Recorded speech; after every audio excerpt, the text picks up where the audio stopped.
ক্রিকেটের রাজা বিরাট কোহলি একটি ইনিংস জীবনের জন্য।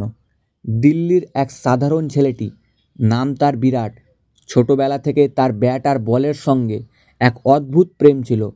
যখন অন্য শিশুরা খেলনা নিয়ে খেলে, বিরাট তখন ব্যাট হাতে মাঠে দৌড়াতো।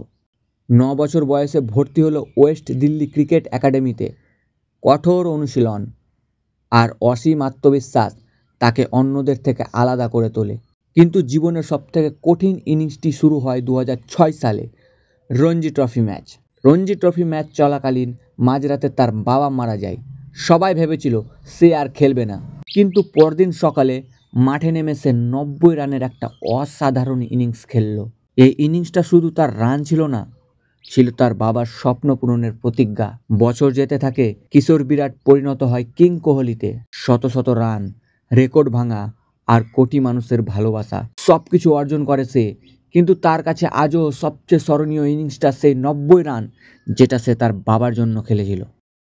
আজকের গল্পটি যদি আপনার মন ছুঁয়ে যায়, তাহলে সাবস্ক্রাইব করে আমাদের পরিবারে যুক্ত হন, কারণ প্রতিটা গল্পের পেছনে আছি আমরা আর আছেন আপনি।